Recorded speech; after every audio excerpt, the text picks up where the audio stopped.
Sinônimo de fartura, base forte do Brasil. País com a vocação de produzir alimentos que atraem atenção e admiração global. Nessa missão, estamos juntos desde 1948, renovando o agro brasileiro. Matsuda. Quem usa não muda. Matsuda.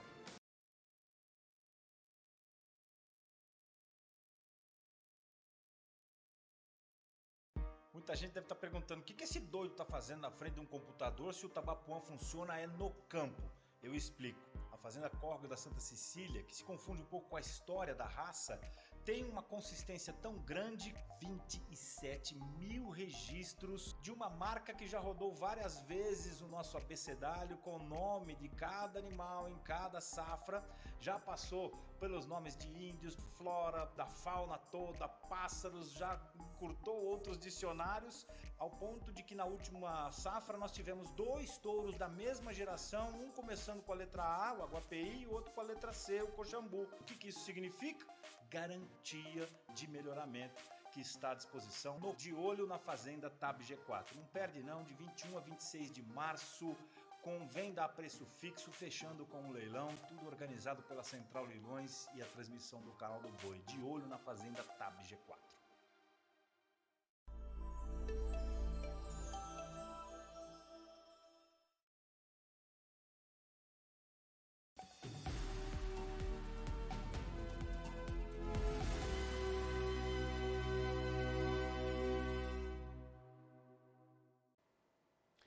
Muito boa tarde, sexta-feira, 25 de fevereiro, este é o canal do Boi News, também ao vivo no Facebook e portal sba1.com. A inflação de fevereiro ficou em 1,83%. O percentual é do Índice Geral de Preços Mercado, divulgado hoje pela Fundação Getúlio Vargas. O IGPM é usado no reajuste dos contratos de aluguel. Foi praticamente o mesmo na comparação a janeiro deste ano, quando a taxa de inflação ficou em 1,82%. Mas na comparação a fevereiro de 2021, houve queda. Há um ano, o IGPM marcava a taxa inflacionária de 2,5%, segundo a FGV. Até agora, em 2022, o índice está acumulado em 3,6%. Nos últimos 12 meses, a alta acumulada é de 16%, bem menor do que em fevereiro do ano passado, quando a alta nos 12 meses anteriores era de quase 29%. Ainda segundo a Fundação Getúlio Vargas, os preços no atacado, medidos pelo Índice de Preços ao Produtor Amplo, subiram 2,36% em fevereiro. Em janeiro deste ano, a inflação havia ficado em 2,30%. E o Índice de Preços ao Consumidor, o IPC, que mede o varejo, teve queda na inflação. Passou de 0,42% em janeiro passado para 0,33% em fevereiro. Também em baixa, o Índice Nacional de Custo da Construção caiu de 0,64% em janeiro para 0,48% agora em fevereiro, segundo a FGV. A invasão da Ucrânia pela Rússia deixou ontem o mercado do boi gordo sem sobressaltos. Da redação, as informações de Kaile Rodrigues. Olá, Kaile. Oi, Zaidan. No dia da invasão à Ucrânia, as cotações se mantiveram firmes, segundo a apuração da Scott Consultoria.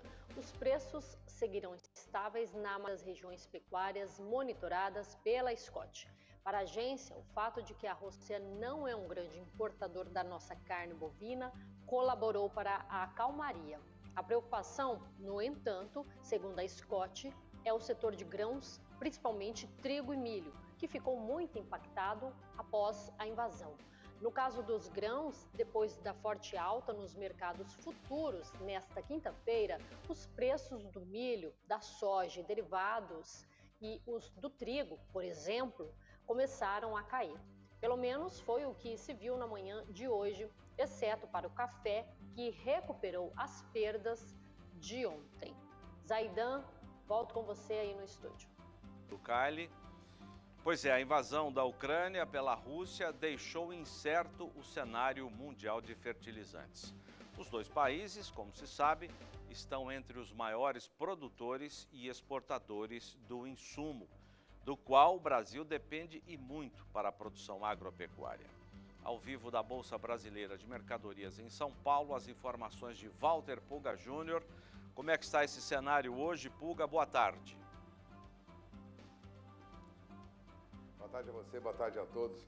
Zaidan, desde ontem nós temos praticamente uma paralisação no mercado físico de fertilizantes.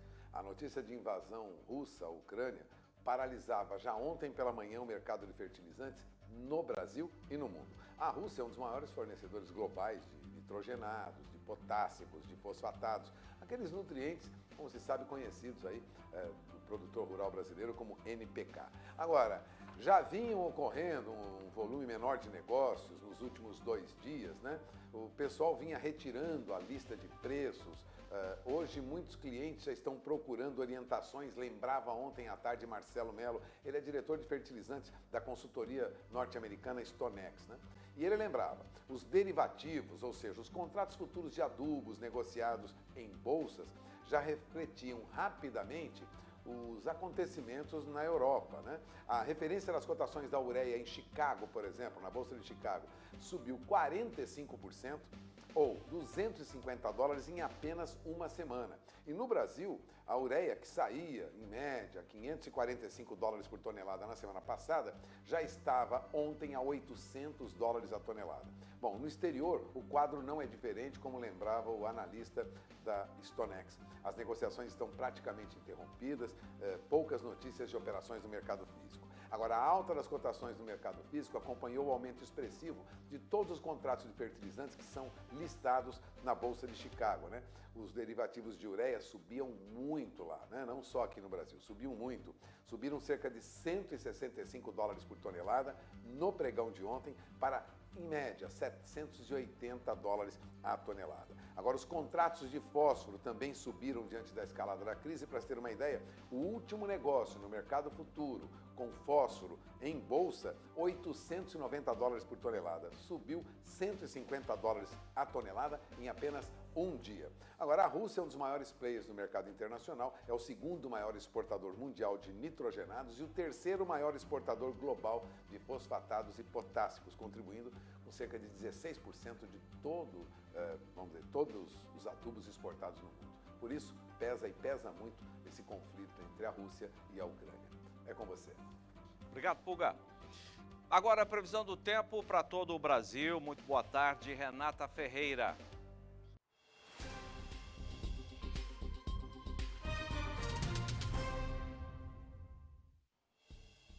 Boa tarde, Zaidan. Boa tarde a todos. A semana termina com previsão de mais chuva sobre áreas produtoras do sul brasileiro. Hoje ela segue intensa sobre o Rio Grande do Sul e pode ser pontualmente forte aí sobre o sul e norte do estado, com risco de temporais. Chove forte também em Santa Catarina e também na região de Foz do Iguaçu, no Paraná, viu? No centro-oeste, em grande parte do sudeste, hoje o dia será típico de verão, com sol, calor e chuva isolada. O tempo fica firme, não chove entre o litoral do Rio de Janeiro, inclusive a região metropolitana, e também leste de São Paulo. Na região norte, muitas nuvens se formam e chove em vários momentos do dia, podendo ser forte no Amazonas, também no oeste do Acre, norte de Roraima, Rondônia e também no litoral do Amapá. Nas demais áreas faz sol, calor e as pancadas de chuva ainda acontecem de forma isolada. No Nordeste brasileiro, o tempo fica firme entre o interior da Bahia até a Paraíba. Em outras áreas, a chuva acontece também de forma isolada na região. E a tendência para os próximos dias é da chuva ganhar ainda mais força sobre a região sul do país, com volumes expressivos também na região norte brasileira. No sudeste e no centro-oeste, a condição ainda será de dias típicos de verão. Sol, calor e pancadas isoladas de chuva. Zaidan, daqui a pouco, durante a programação, eu volto com mais destaques da previsão do tempo. É com você. Obrigado, Renata.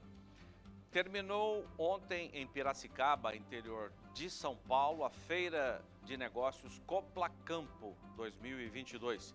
realizada pela Cooperativa dos Plantadores de Cana do Estado paulista. Em entrevista ao Canal do Boi, Walter Puga Júnior perguntou ao presidente da cooperativa, Arnaldo Antônio Bortoleto, se os plantadores de cana apoiam a proposta de as usinas venderem etanol diretamente ao posto de combustível. Veja a resposta. Nós estamos vendo vantagens, porque em vez de você produzir em Piracicaba, ir até Paulínia e voltar para os postos, economiza 2 viagens, liberando. O que tem que ter atento é a fiscalização normal, para evitar a sonegação, nós acreditamos até que facilite a fiscalização na usina, porque é onde sai o produto, em vez de fiscalizar nos postos. Isso nós achamos que vai trazer vantagem a toda a população que consome etanol. Para nós que produzimos cana e produzimos através das usinas o etanol, também faz com que o consumo aumente, né? A gente tem que sempre consumir mais etanol do que gasolina, que é uma energia nova, renovável e sustentável. Com os preços do boi gordo firmes e os de animais para reposição enfraquecidos, melhorou a relação de troca para o pecuarista de recria e engorda. Isso segundo o CPEA. Ao vivo, as informações de José Cunha. Boa tarde, Zé. Olá, Zaidan, muito boa tarde para você e boa tarde a todos que acompanham ao CB News. De acordo com os pesquisadores do CPEA, esse contexto todo, como você disse, Zaidan, favorece quem faz recria e engorda. Lembro que em outubro do ano passado, o recriador conviveu com a pior relação de troca da série histórica do CPEA, que começou em fevereiro de 2000. Os dados mostram que na parcial deste mês, até o dia 22, o pecuarista precisou de 8,38 arrobas de boi gordo paulista para a compra de um animal de reposição em Mato Grosso do Sul. O volume é 8,73% menor que o necessário para a reposição. Em fevereiro do ano passado, que no caso era de 10 arrobas. Em outubro de 2021, quando a relação de troca atingiu o pior momento da série histórica ao recriador, foram necessárias 10,27 arrobas para a aquisição de um bezerro. Eu volto com você, Zaidan. Obrigado, Zé. O governo de São Paulo assinou um decreto que regulamenta a atividade de produção artesanal de origem animal no estado. Ao vivo de Araçatuba, noroeste paulista, as informações de Gustavo D'Angelo. Olá, Gustavo, boa tarde. Olá, Zaidan, boa tarde para você, boa tarde a todos. Pois é, Zaidan, atendendo à demanda aí dos produtores artesanais do estado, o governo paulista então regulamentou a lei que trata da manipulação e o beneficiamento de produtos de origem animal sob a forma artesanal, bem como sobre sua inspeção e fiscalização no estado de São Paulo. Entre as vantagens com a assinatura do decreto estão a maior capacidade de desenvolvimento e desburocratização para os produtores artesanais, mais segurança e opções de produtos de qualidade aos consumidores.